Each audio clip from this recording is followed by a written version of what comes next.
नमस्कार मित्रों, अगले क्लास में हमने समास के द्विगु समास, द्वंद्व समास और कर्मधारय समास इसके बारे में हम उसकी परिभाषा और दृष्टांत के द्वारा हमने उसकी पूरी जानकारी दी थी। आगे चलते हैं। आज हम समास का चौथा प्रकार है अव्ययी भाव समास। देखें,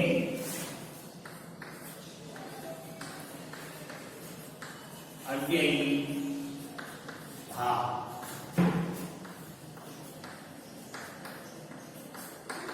एक समास है, अव्ययी भाव समास। देखिए, इस समास की परिभाषा क्या होती है, तो हम पहले इसकी परिभाषा देखते हैं। तो जिस समास में समस्त पद का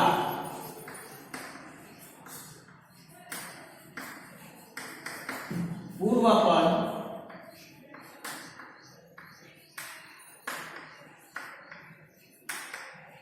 प्रधान हो तथा अव्यय हो,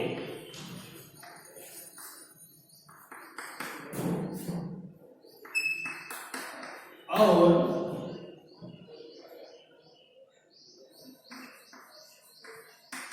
समस्त पद का क्रिया विशेषण के रूप में उपयोग होता हो, उसे समास करते हैं। देखें कि जिस समास में समस्त पद का पूर्व पद प्रधान होता है, प्रधान मतलब मुख्य होता है, तथा अव्यय होता है, और समस्त पद का क्रिया विशेषण के रूप में उपयोग होता है, तब अव्ययी भाव समास बनता है। अब तो अव्यय के वर्तमान काल, भूतकाल या भविष्यकाल, लिंग में या वचन में जिसका कोई परिवर्तन नहीं होता है, ऐसे शब्द को हम अव्यय बोलते हैं।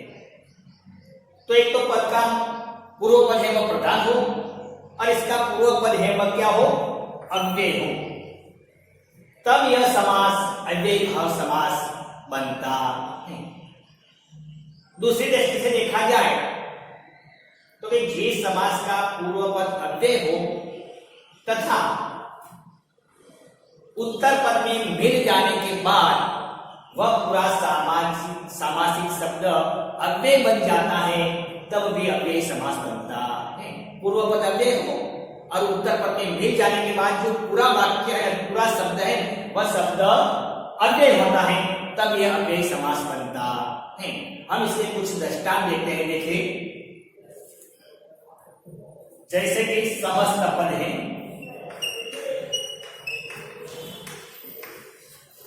और विग्रह। देखिए, एक शब्द है यथाशक्ति, इसका विग्रह होता है शक्ति के अनुसार।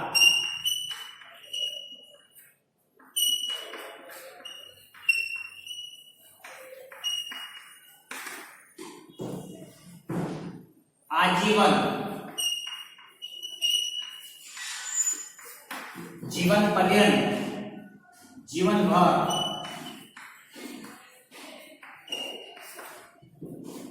आजन्म,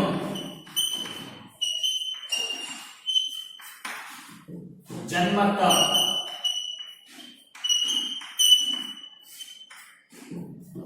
यथाविधि,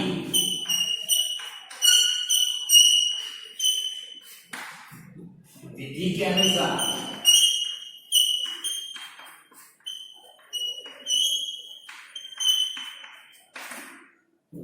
यथार्थ, अर्थ के अनुसार,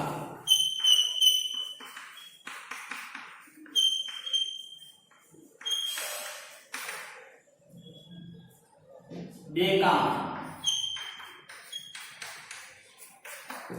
जो बिना काम के।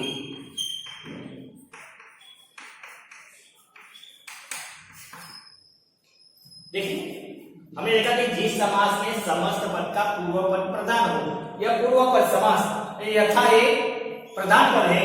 आ यथा यथा बे ये शब्द है वह पूर्व पद है, और ये शब्द है सब अव्यय है। ये अव्यय के अंदर काल, वचन और लिंग के अंदर कोई परिवर्तन होता नहीं, वाक्य में उपयोग करने से कोई परिवर्तन नहीं होता। देखिए इसका विग्रह हुआ शक्ति के अनुसार, आजीवन तो जीवन भर, आजन्म तो जन्म तक, यथाविधि तो विधि के अनुसार, यथार्थ तो अर्थ के अनुसार, और बेकाम बिना काम के। तो ये समास है वह अव्ययी भाव समास का। देखिए अव्ययी भाव समास एक दूसरे तरीके से भी होता है। देखिए सारे दृष्टांत फिर से एक बार देख लें तो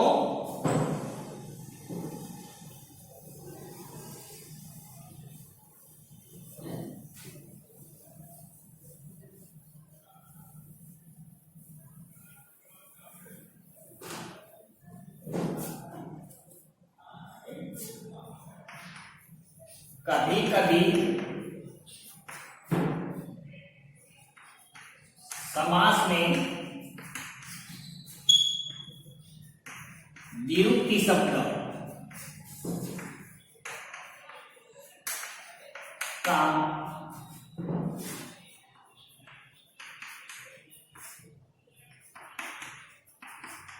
होने पर भी अव्ययी भाव समास बनता है। देखिए कि कभी कभी समास में निरुक्ति शब्द का उपयोग होने पर भी अव्ययी भाव समास बनता है। देखिए निरुक्ति शब्द का अर्थ क्या होता है? निरुक्ति मतलब एक का एक शब्द का उपयोग दो बार होता है, तो ऐसे शब्द को हम निरुक्ति शब्द कहते हैं। जैसे कि रोम रोम,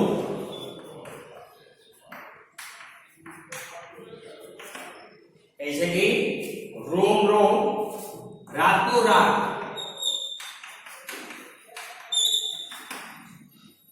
दिन दिन,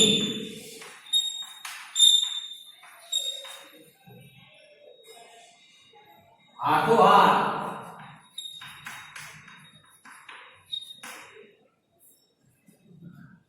घड़ी घड़ी,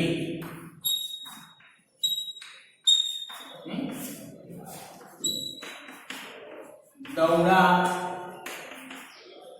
दौड़ी, भागम भागा।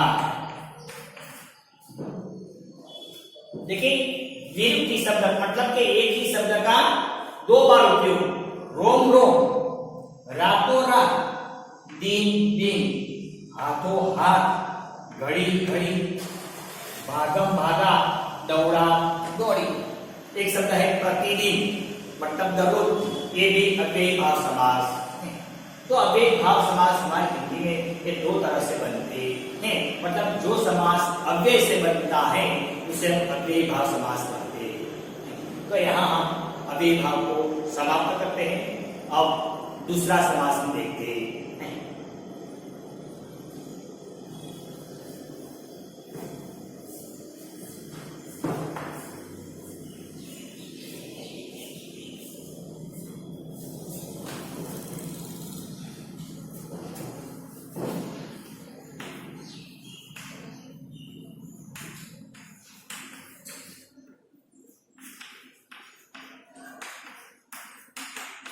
देखिए बहुव्रीहि समास क्या है? बहुव्रीहि समास। देखिए इसकी परिभाषा, जिस समास में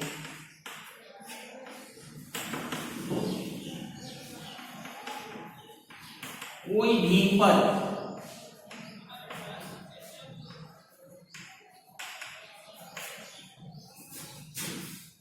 पद प्रधान नहीं होता। जिस समास में कोई भी पद प्रधान नहीं होता और अपने पदों से भिन्न किसी संज्ञा की विशेषता सूचित करता है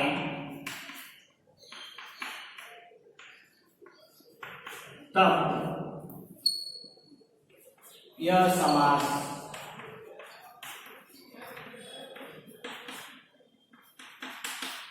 नहीं कि जिस समास में कोई भी पद प्रधान नहीं होता, इसका पूर्व पद और उत्तर पद दोनों में से कोई पद प्रधान नहीं होता, अपने पदों से भिन्न किसी संज्ञा की विशेषता सूचित, मतलब कोई दूसरे व्यक्ति की विशेषता सूचित करता हो, तब यह समास बनता।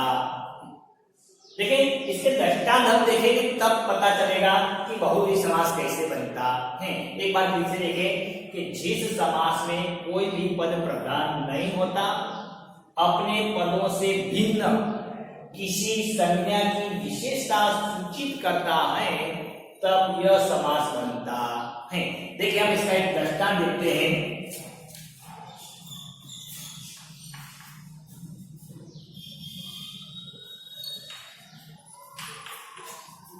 चंद्रमौली की महिमा अपार। देखिए दृष्टांत, चंद्रमौली की महिमा अपार है। यहां शब्द है चंद्रमौली, दो शब्द है लेकिन कोई भी शब्द प्रधान नहीं, और एक चंद्रमौली है वह कोई और संज्ञा की विशेषता सूचित करता है। तो अब इसको चंद्र और मौली, मौली का क्या होता है? मस्तक। चंद्र मौली की महिमा अपार है, तो इसका अर्थ होता है चंद्र है मौली जिसकी वह, जिसके मस्तक पर चंद्र है वह चंद्र मौली। तो ऐसा कौन है? भगवान शिव। भगवान शिव है कि जिसके मस्तक पर शिव चंद्र है।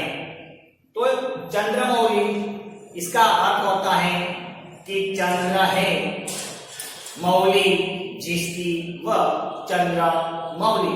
तो यह शब्द भगवान शिव की ओर निर्देश करता है। यह इसकी विशेषता है, भगवान शिव की विशेषता है, इसलिए यह समास बहुव्रीहि समास बनता है। लेकिन दूसरा वाक्य है,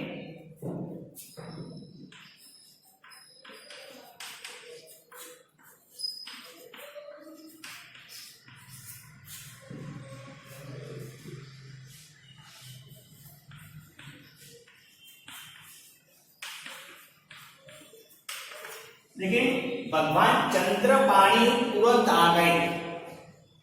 शब्द है चंद्रपाणी,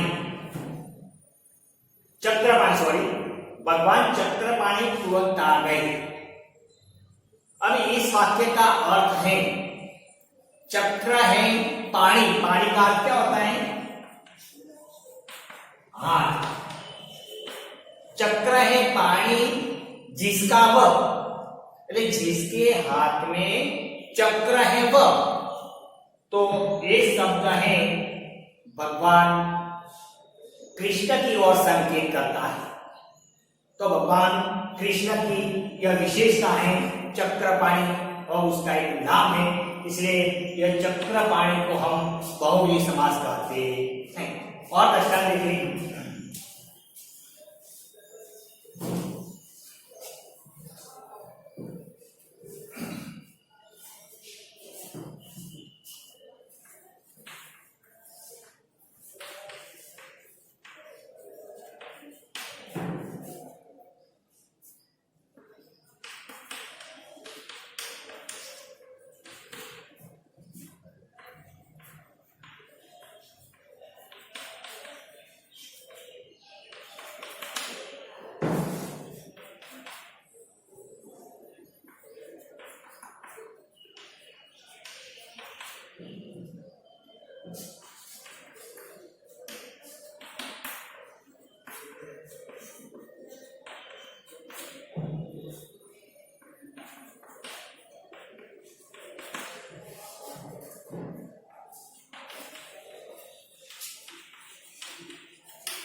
देखिए इसके अंदर ये 3 वाक्य हैं कि वह सुंदर तो है, सुशीला भी है। मैं अपने काम में दत्तचित हो गया और भगवान पीताम्बर ने द्रौपदी की पुकार सुनी। देखिए सुशीला, यह वाक्य में सुशीला का अर्थ क्या होता है? सु એટલે सुंदर, असील, जिसका सील सुंदर है वह, जिसका सील सुंदर है वह सुशीला। तो ये सुशीला एक स्त्री है, चरित्रवान स्त्री, इसलिए यह शब्द है अच्छा चरित्रवान स्त्री। यह स्त्री की विशेषता बताता है, इसलिए यह सुशीला शब्द है वह बहुव्रीहि समास है। मैं अपने काम में दत्तचित हो गया। दत्त है चित जिसका, वह जिसका मन अपने काम में दत्त है वह दत्तचित। तो यहां सर्वनाम में इसकी विशेषता बताता है यह दत्तचित शब्द, इसलिए वह बहुव्रीहि समास है। और भगवान पीताम्बर ने द्रौपदी की पुकार सुनी। देखिए पीताम्बर, पीत એટલે पीला और अंबर એટલે वस्त्र। एक कभी कभी कर्मधारय समास बनता है। पीताम्बर पीला है वस्त्र जिसका, वह अंबर એટલે वस्त्र, अंबर का मतलब वस्त्र, और पीत એટલે पीला, पीले वस्त्र वाला तो पीताम्बर। तो एक कर्मधारय समास भी बनता है। लेकिन जब वाक्य में प्रश्न होता है तब यह समास बहुव्रीहि समास बनता है। तो पीले वस्त्र है जिसके वह पीताम्बर, तो ये समास बहुव्रीहि समास है। देखें दूसरी तरह से भी उसके अन्य दृष्टांत देखें।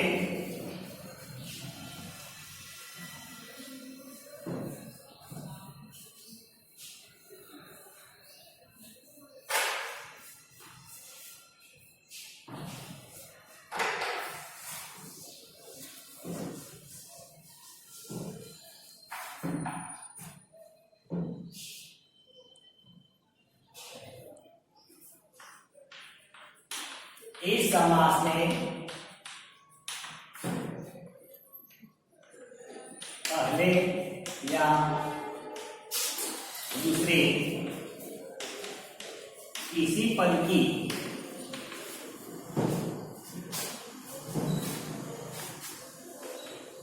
प्रधानता नहीं होती।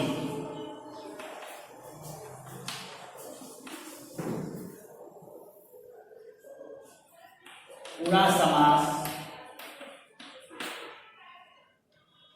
किसी और संकेत करता है।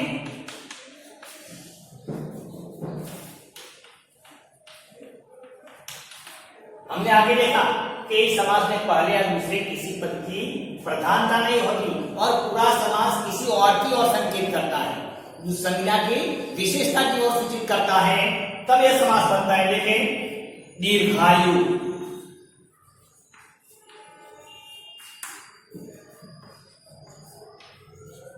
दीर्घ है आयु जिसकी, वह प्रज्ञा चक्षु,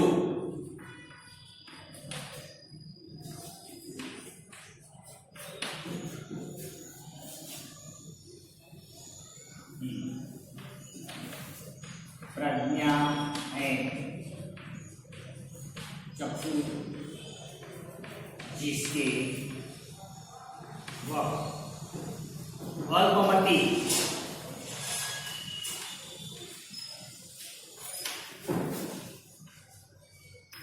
अल्पमति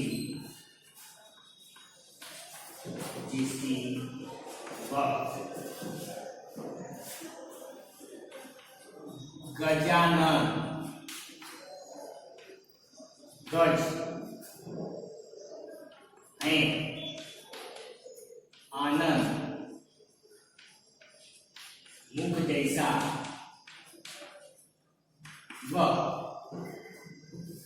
सत्यव्रत,